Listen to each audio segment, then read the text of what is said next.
ازيكم يا حبايبي عاملين ايه؟ يا رب تكونوا بخير. ان شاء الله هنبدا في يونتس من اهم اليونتس اللي موجوده معانا اللي هي يونت 3.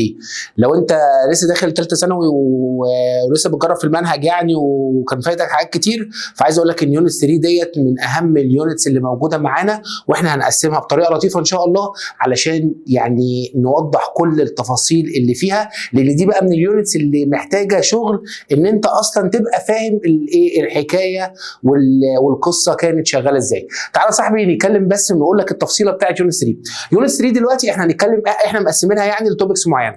اول جزء هنتكلم عن النمبرز والكوين والكاردز والبولز، دي كده قصه لوحدها، وبعد كده هيكون معانا حاجه ثانيه بقى بتتكلم عن الرولز، وبعد كده الرولز ديت هنقسمها لكونديشنال وهنقسمها لديبندنت واندبندنت. عشان ما اطولش معاك تعالى نتكلم في الجزء الاولاني بتاعنا اللي هو بيتكلم عن الكاردز والكوين والبولز. وخلي بالك ان الجزء دوت يعتبر فيه حته قديمه شويه، بس يعني لما بتفهمها من دلوقتي الدنيا بتظبط معانا في المسائل. المسائل مش كلها من الجزء القديم اللي هو بتاع الكوين والدايس والحاجات ديت، بس الحاجات دي اساسيه معانا، بس الرولز كمان اساسيه. تعال نمشي واحده واحده بس، وخليك معايا في الفيديو الاولاني دوت اللي هوضح لك فيه القصه بتاعه الكوين والدايس والبول. تعال نبدا الاستاتستكس من الاول. دلوقتي الاستاتستكس ديت معتمده على الاستاتستكس في البروبابيلتي. الجزء بتاع البروبابيلتي معتمد معايا على الحكايه بتاعت الاحتمالات. يعني ايه الاوبشن اللي هيطلع معايا؟ اول حاجه علشان يكون معايا راندوم اكسبيرمنت، تجربه، يعني التجربه ديت لازم اكون عارف الاوت كومز، لازم اكون عارف ايه النواتج اللي هتطلع. يعني لو انا بلعب كاردز مثلا زي الكوتشينه ورميتها على الارض، الكاردز ديت انا وانا برميها وهسلكت منهم نمبر، اكيد انا عارف ايه الحاجات اللي هتطلع. يعني وانت بتلعب بكاردز اللي هي الكوتشينه ديت ينفع يطلع لك نمبر 12؟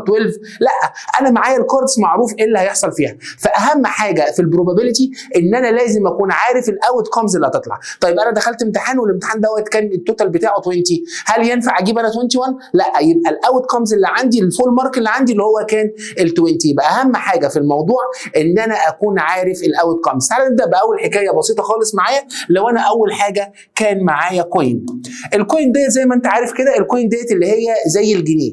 الجنيه دوت لو انت رميته في الارض ممكن يطلع لك هيد وممكن يطلع لك تيل اللي هو الملك والكتابه. يبقى في حاجه عندنا في الكوين دي اسمها سامبل سبيس.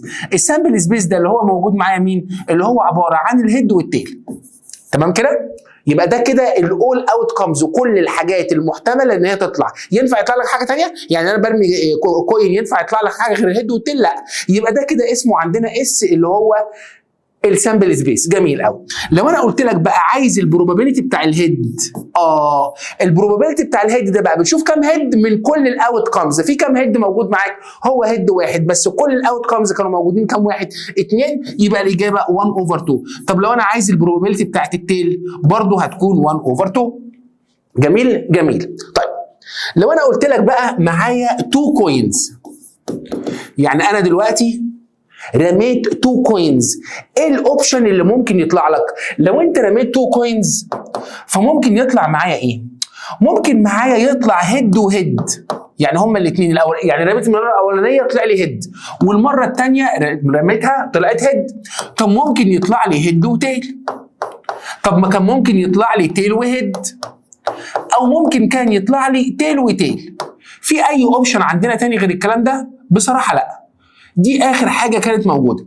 يبقى لا اما يطلع معايا هيد وهيد، لا هيد وتيل، لا تيل وهيد، لا تيل وتيل، ما عندناش اوبشن تاني. يبقى معنى كده ان النمبر اوف اس هنا طلع بكام واحده؟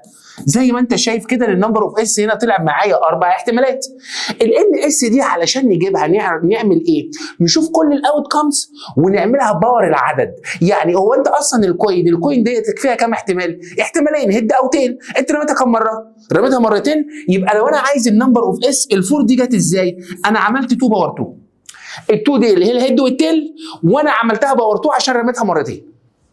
طيب لو انا قلت لك عايز البروبابيلتي ان هما الاثنين يطلعوا سيم، يعني ايه هما الاثنين سيم؟ يعني هما الاثنين يطلعوا هيد وهيد او تيل وتيل شكل بعض. في كام احتمال في الحكايه ديت؟ ممكن يطلع لي هيد وهيد، وممكن يطلع لي تيل وتيل. كام واحده دولت؟ 2 بس اوت اوف كام؟ اوت اوف 4. يبقى الاجابه هنا هتكون 2 اوت اوف 4. هنطلع السمبليفاي بتاع دي هيديني 1 اوت اوف 2. تمام؟ جميل يا صاحبي. طيب لو انا قلت لك عايز البروبابيلتي ات ليست هيد، يعني عايز على الاقل يطلع لي هيد. يعني ايه كلمه على الاقل اتليست واتموست؟ بص يا دلوقتي انت بتشرب بيبسي كتير، وانا بصراحه عشان البيبسي والحاجات اللي هي ديت الصودا دي كلها مضره، فانا قلت لك ايه؟ قلت لك ده كتير فانا بقول لك اتموست تشرب 2 بس في الاسبوع. طب لما اقول لك اتموست 2 في الاسبوع اتموست، يبقى انا عايزك تشرب كم مره؟ انا مش عايزك تشرب، بس انت عشان بتقعد تشتري البيبسي والشيبسي والحاجات دي فقلت لك اتموست على الاكتر تشرب 2. يبقى انا مش عايزك تنفع معايا 0 صح، لو انت ما خدتش يبقى تمام، لو خدت 1 تمام، لو خدت 2 تمام، بس ما ينفعش اكتر من كده. طيب انا دلوقتي عايزك تبقى راجل رياضي، فقلت لك ايه؟ قلت لك اتليست على الاقل تروح الجيم 3 مرات في الاسبوع، اتليست على الاقل. يبقى انا عايزك تروح كم مره؟ يبقى انا عايزك تروح طول الاسبوع، بس عشان انت مش فاضي وعندك مذاكره وكلام من ده، فقلت لك ايه؟ اتليست على الاقل روح 3. يبقى انت لو انت بتروح كام؟ يبقى تروح 3 4 5 6 7 كل الاكتر. تمام؟ يبقى كلمه اتليست على الاقل، برافو عليك، يبقى بناخد الايه؟ الاكتر. طب لو قلت لك ات موست يبقى بناخد الاقل. طب تعالى هنا بقول لك اتليست هيد، على الاقل هيد، على الاقل، يبقى دي تمشي معاك ودي تمشي معاك، لان فيها 2 هيد، انا عايز على الاقل، لو خدت 2 حلو قوي. وهنا هيد وهنا هيد، كم واحده دولت؟ 3 بس اوت اوف كام؟ اوت اوف 4، لان انت لازم تكون عارف التوتال نمبر.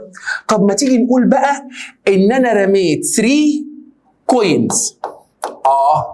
خلي بالك بقى، 3 كوينز هي اكنك رميت الكوين 3 مرات.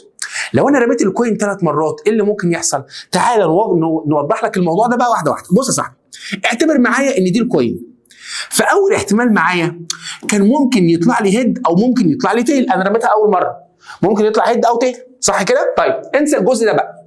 في المره الثانيه لو المره الاولى طلعت هيد، يبقى ممكن في المره الثانيه يطلع لي هيد او تيل. طيب لو طلع لي هيد وهيد، ممكن في المره الثالثه يطلع لك هيد او تيل، او ممكن هنا كمان يطلع لي هيد او تيل. الله، هيد او تيل. طيب ده كده الحكايه الاولى.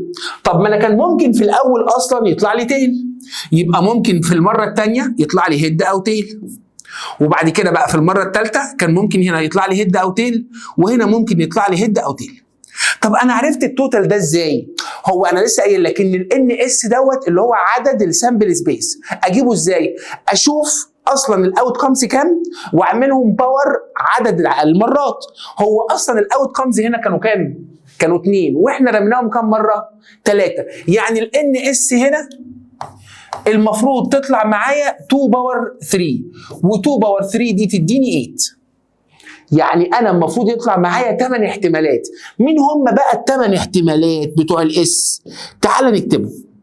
ممكن يطلع لي هيد هيد هيد، اللي هي دي هيد هيد هيد، او ممكن يطلع هيد تيل هيد هيد تيل، اهو هيد هيد تيل، اهو هيد هيد تيل اللي هم دول كده. او ممكن يطلع هيد تيل هيد،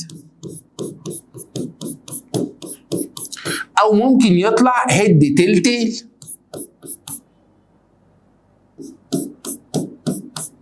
جميل. لسه ممكن تحت بقى كان ممكن البدايه بتاعتي تكون بالتيل، يبقى تيل هيد هيد، او ممكن تيل هيد تيل، او ممكن تيل تيل هيد، واخر حاجه كان ممكن تكون تيل تيل تيل. يبقى انت كده جبت ال8 احتمالات اللي موجوده معايا، اللي هم بقى ايه يا صاحبي؟ هيد هيد هيد، كان ممكن ال3 يطلعوا معاك هيد، كان ممكن ال3 يطلعوا تيل، كان ممكن هيد هيد تيل، كان ممكن تيل هيد هيد. الرسمه اللي انا رسمتها ديت مهمه علشان ما ننساش حاجه. ممكن واحد يقول لي مثلا انا عايز اعملهم بمخي هيد هيد هيد وهيد تيل هيد، بس هتنسى حاجه. تعرفهم ازاي عشان ما تنساش؟ تعمل الرسمه بتاعتنا ديت. تمام كده؟ جميل. طيب تعالى نتكلم عن الدايس. الدايس ديت اللي هي لو انا رميت زهره، داي واحده تبقى مره واحده اللي هي داي، انما دايس ديت يعني انت 2 دايس 3 دايسز 4 دايسز. تمام كده؟ جميل قوي. الاس بتاعت الدايس دي لو انا رميتها مره واحده بس ممكن يطلع لي ايه؟ انت عارف الزهره ديت اللي احنا بنلعب بيها ممكن يطلع لي ارقام 1 2 3 4 5 6. جميل؟ جميل. لو انا قلت لك عايز البروبابيلتي بتاع نمبر 1، نمبر 1، لا ده محمد رمضان، ما تقلقش ياض. نمبر 1 دوت في كام فيس هنا مكتوب عليه نمبر 1؟ واحد بس صح. اوت اوف كام؟ برافو عليك، اوت اوف 6. طب لو انا قلت لك عايز نمبر 2، اوعى تقول لي بقى 2 اوت اوف 6، غلط، لان هو مش هيطلع لك غير رقم واحد بس هو اللي فيه 2، يبقى الاجابه 2. لا غلط يا ابني، غلط، يبقى الاجابه 1 اوت اوف 6، لان البروبابيلتي بتاع نمبر 2 هو واحد بس اوت اوف 6. طب البروبابيلتي بتاع نمبر 3 برضه نفس الكلام، هو 1 اوت اوف 6. جميل جميل. طب لو انا قلت لك عايز البروبابيلتي بتاع الايفن، تعال افكرك بقى بالارقام في شويه كلمات لازم يكونوا موجودين معاك. ايفن، اود، برايم، فاكتور، مالتيبل، الحاجات دي كلها تعال نراجع عليها واحده واحده. بص يا صاحبي، طب تعالى بس اول نخلص من دي. لو هو طالب الايفن، مين ارقام الايفن؟ ارقام الايفن دول اللي هم 0 و2 و4، صح كده صح. طب مين كده كام واحده ايفن؟ ال2 وال4 وال6، 3، يبقى 3 اوت اوف 6. 3 اوت اوف 6 دي لما تعمل لها سمبليفاي بالكالكوليتر تطلع هاف. جميل قوي. طب لو انا قلت لك عايز البروبابيلتي بتاع الاود، في كام واحد اود؟ تعال ندور على الاود. الاود ده اللي هم هيبقوا ال1 وال3 وال5، صح، يبقوا 3 برضه، يبقى 3 اوت اوف 6 اللي هي برضه تديك بالكالكوليتر كام؟ هاف. برافو، جميل قوي. طيب تعالى بقى افكرك بشويه كلمات. مثلا مين هم الحاجات البرايم؟ مين هم الحاجات البرايم؟ البرايم دولت ارقام ديفيزبل باي اتسيلف بس. مبدئيا كده كل البرايم اود اكسبت ال2. طب هل كل الاود برايم؟ لا. تعالى بص يا صاحبي، اول رقم موجود معانا في البرايم ال2.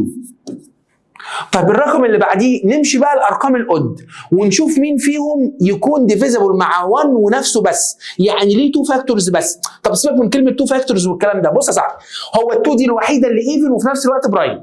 طيب نمشي بقى الارقام الاود. ال3 دي برايم ليه؟ ما بتنفعش غير ديفايدد 3. لو مسكت الكالكوليتر وعملت 3 ديفايدد 3 مش هي دي الوحيده اللي هتمشي. طب لو عملت اللي بعديها، خد الاود اللي بعديها، الاود اللي بعديها 5 ما تمشيش غير ديفايدد 5 او 1 يعني. 7 نفس الكلام. 9، ال9 ديت اود بس مش برايم. ليه مش برايم؟ لانها بتنفع ديفايدد 3. طالما الرقم بينفع ديفايدد حاجه ثانيه يبقى خلاص كده مش برايم، يبقى مش هناخد ال9. خش على الاود اللي بعديه. 11 ما بتمشيش غير ديفايدد 11. 13 نفس الكلام. 15 لا مش هينفع اخدها. ليه؟ عشان ال 15 بتنفع ديفايدد 3 او بتنفع ديفايدد 5. خش على الاود اللي بعديه. 17 19 21 لا، ال 21 بتنفع ديفايدد 3 او ديفايدد 7 ما بتمشيش. 23 ما فيش غير 23 دي ما بتمشيش غير ديفايدد 23. كل الحاجات دول كده اسمهم برايم. هيخلصوا؟ لا، هنفضل نكمل بقى لحد ايه؟ انفينيتي. تمام؟ بس انت عرفت الاساس ان اول رقم فيهم ال2 هي الوحيده اللي ايفن. كل الارقام اللي بعد كده الايفن شور ما بتبقاش برايم لانها بتنفع ديفايدد 2. الاود بقى هو اللي فيه ارقام بتنفع برايم وحاجات مش برايم. تمام؟ تمام. طيب يقول لك مثلا ايه؟ يقول لك زي كلمه البرايم، يقول لك مثلا بيرفكت سكوير. يعني ايه كلمه بيرفكت سكوير؟ بيرفكت سكوير يعني تقدر تجيب له روت. علشان الرقم تجيب له روت يبقى هو شور كان معمول باور 2. فتعالى نمسك الارقام كده باور 2. يعني مثلا لو انت عملت 1 باور 2 او 2 باور 2 او 3 باور 2 او 4 باور 2 او 5 باور 2 او 6 باور 2 اللي هم مين يعني؟ 1 باور 2 دي ب 1، 2 باور 2 4، 9، 16، 25، 36 وهكذا، 49. كل الحاجات دي بقى ال1 وال4 وال9 وال16 والحاجات دي كلها اسمها بيرفكت سكوير علشان بنقدر نجيب لها روت، يعني هي معموله باور 2. طب لو قال لك بيرفكت كيوب، بيرفكت كيوب ده يعني الرقم معمول باور 3، زي مثلا 1 باور 3، 2 باور 3، 3 باور 3، 4 باور 3، 5 باور 3 اللي هم مين يعني؟ 1، 8، 27، 64، 125. الحاجات دي اسمها ايه؟ اسمها بيرفكت سكوير، يعني بنقدر نجيب لها كيوبيك روت. تمام يا صديقي؟ تمام قوي، حلو. يبقى دي القصه بتاعه الدايس. طب تعالى نقول بقى ان احنا رمينا 2 دايسز، 2 بقى، 2 دايس. رميت زهر اكننا بنلعب طاوله، فلما هنرمي زهرتين ايه الاوبشن اللي قدامك؟ ممكن يطلع لي 1 و5، 2 و3، ينفع 4 و7؟ لا، لان الدايس الواحده اصلا ما فيهاش غير 6. انت معاك الدايس الاولانيه دي فيها 1 2 3 4 5 6. بص يا جماعه، الدايس دي اللي هي شكلها كده، اوعكم مش عارفها يا عم، دايس عاديه اللي هي بيبقى شكلها كده، دي الزهره اهو، دي كده الزهره دي، صح كده؟ حلو. احنا بقى رمينا من دي 2، فايه الاوبشن اللي قدامي بقى؟ دي الاول تعالى نعرف النمبر اوف اس، هي الواحده فيها كام ايه؟ صح، الاوت كامز بتاعها 6، وانت رميتها كام مره؟ مرتين، يبقى 6 باور 2، 6 باور 2 تديني 36، يبقى النمبر بتاع الاس دلوقتي ب 30 كام؟ ب 36. تعالوا نطلع بقى ال 36 اللي معانا، مين هم؟ ممكن يطلع لي 1 و1، ممكن يطلع 1 و2، 1 و3، 1 و4، 1 و5 لحد 1 و6، صح؟ صح. او ممكن يطلع 2 و1 او 2 و2، 2 و3، 2 و4، 2 و5، 2 و6، جميل. او 3 و1، خلاص بقى ما تأفورش لحد 3 و6، وهنزل هنا لحد 6 و1 وهفضل ماشي لحد 6 و6. يبقى كل دول الاوت كامز بتوعي اللي هم 1 و1، 1 و2، 1 و3، ولازم تكون عارفهم. تمام؟ حلو قوي. ده كده الاوت كامز بتاع التو دايسز. طب لو انا رميتها 3 مرات يبقى 6 باور 3 200، يا 6 باور 3 260، ده رقم كبير قوي، مش اكيد مش عارف اكتبه، فاهم قصدي؟ وهكذا. ده لو كان تو دايسز، جميل جدا. طيب قول ان انا معايا بوكس، صندوق. الصندوق ده كان فيه 3 ريد بولز و5 جرين و7 وايت. تمام؟ حلو قوي. وقول يا باشا ان انا عايز اخد بول واحده بس، جميل قوي. لو انا قلت لك عايز البروبابيلتي بتاع الريد، في كام واحده ريد؟ 3، بس الاوت كامز كلهم كانوا كام؟ يبقى لازم نكون عارفين التوتال. التوتال هنا كام؟ 3 و5 و7 يبقوا كام؟ 12. حلو قوي. يبقى الاجابه 3 اوفر 12، السمبليفاي بتاعها 1 اوفر 4. طب لو انا قلت لك عايز البروبابيلتي بتاع الجرين، جميل برضو نفس الكلام. الجرين هنا 5 بس هتبقى اوت 12، 5 اوت 12 مش تطلع بالكالكوليتر زي الفل. طب لو انا قلت لك عايز البروبابيلتي نوت جرين، يعني مش جرين، في كام واحده مش جرين؟ ال3 وال7. كام واحده دول؟ 10 بس اوت اوف 12. اعملها سمبليفاي هتديك 5 اوفر 6. تمام؟ حلو. طب لو انا قلت لك عايز البروبابيلتي، بص بقى ركز، لو انا قلت لك عايز البروبابيلتي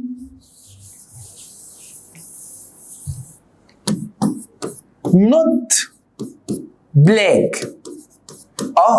نوت بلاك دي اي حاجه مش بلاك. طب ما هو اي حاجه مش بلاك هم كلهم، يبقى 12 اوفر 12، 12 اوفر 12 دي تديني 1. طب لو انا قلت لك عايز البروبابيلتي بتاع البلاك، مفيش، 0، يبقى 0 اوفر 12 اللي هي تديني كام؟ 0. يبقى معنى كده ان البروبابيلتي دايما بتاعي لازم يكون between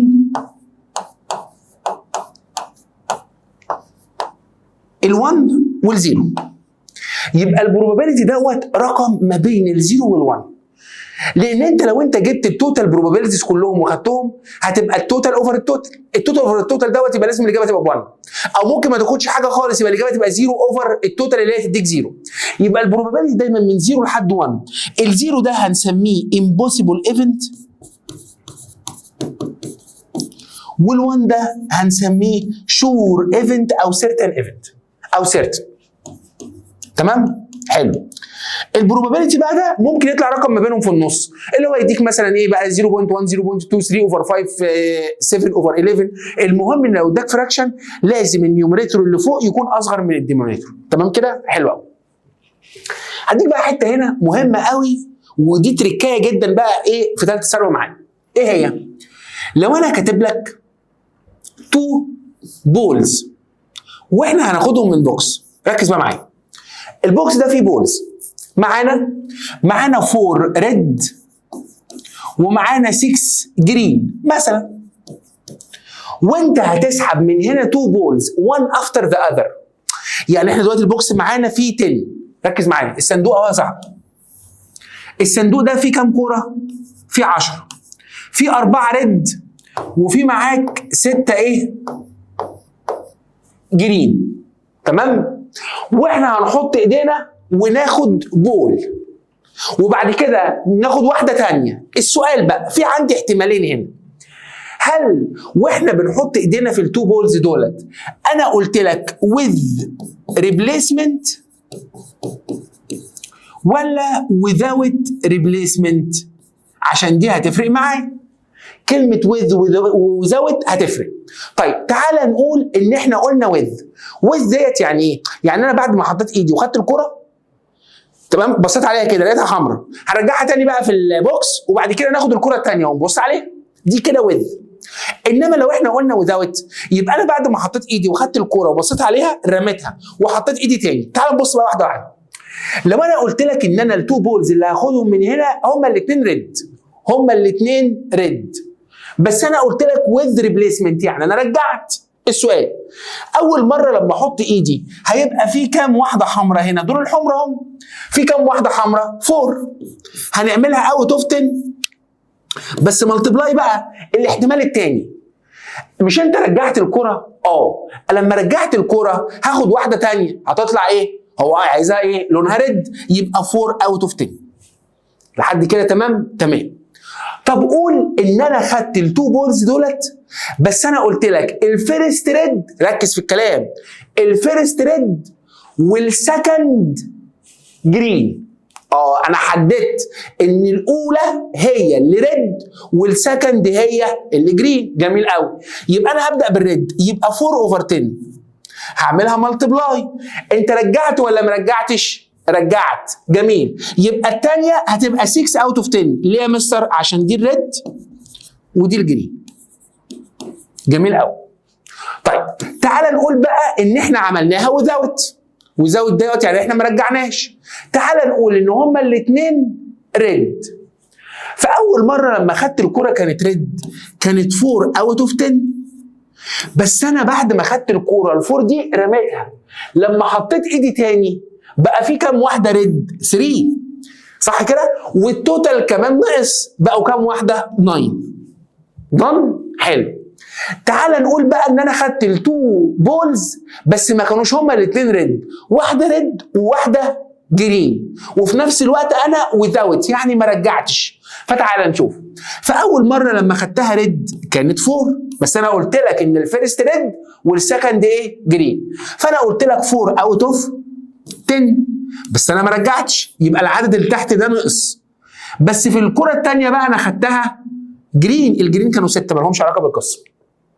يبقى 4 اوت اوف 10 ملتبلاي 6 اوت اوف 9. يبقى دي الحكايه. لو انا قلت لك التو بولز ايه بس ويز ولا ويزاوت، بس خلي بالك ان هنا انا محدد الاوردر، يعني قايل لك ان الاولى ريد والثانيه جرين، او قلت لك ان الاولى ريد والثانيه ريد، يبقى انا محدد ان هما الاثنين ريد، يبقى باينه الاولى ريد والثانيه ريد. لو قلت لك الفيرست ريد والسكند جرين يبقى الاولى ريد والثانيه جرين. طب تعال نقول بقى ان انا ما حددتش، ان انا قلت لك one of them red and the other is green. ركز بقى، هو قال لي واحده فيهم ريد والثانيه جرين، في احتمالين. هو قال لي with replacement ولا without replacement؟ قول ان هو قال لي with replacement، يعني احنا بنرجعها بس ما حددش الاولى ريد ولا الثانيه هي اللي ريد. تعال نبدا بالاولى هي اللي ريد. لو كانت الاولى ريد هتبقى 4 من 10 بس الثانيه اكيد هتبقى جرين، يعني هتبقى 6 من 10 برضه. طب ليه 6 من 10؟ عشان هو قال لي with فانا رجعتها. بس كان في احتمال تاني بقى لازم نعمل بلس. كان ممكن الاولى اللي عندي هي اللي تطلع جرين والثانيه هي اللي تطلع ريد، يبقى هنا بنزود احتمال تاني. طب ما تيجي نقول ان هو قال لي one of them is red and the other is green بس قال لي without replacement يعني ايه؟ يعني احنا مش هنرجعها صح؟ ما يلا بينا بقى. يبقى نبدا الاول بمين؟ تعال نقول ان الاولانيه كانت ريد، التوتال كان 10 بس هو without ما رجعش، يبقى التوتال ده نقص. بس المره الثانيه هو خد جرين اللي هم 6، هنعملها بلس لان كان في احتمال تاني ان ممكن المره الاولى يكون سحبها جرين، كان التوتال 10 بس هو ما رجعش، فلما خد الريد بقوا 4 بس التوتال هنا نقص والتوتال هنا كان 9. ركز في الكلام ده علشان الكلام ده مهم جدا. انا هعمل ايه؟ هبدأ دلوقتي نحل على الحاجات ديت، بس هنعملها في فيديو تاني علشان يبقى للحل على الجزء دوت. مطالب حضرتك ان انت لازم الفيديو ده تكون مركز فيه قوي، وان انت عرفت كل التفاصيل اللي فيه، وخاصة الجزء الاخير اللي هو بتاع البوكس والبولز، وانت كده فهمت الحاجات الاساسية اللي هنشتغل عليها. هي سهلة بس مهمة جدا وهتساعدنا في المسائل اللي جاية. يلا هشوفك في الفيديو اللي جاي اللي فيه الحل بتاع الحاجات ديت. اجهز ليه، يلا بطل مستنيك. سلام.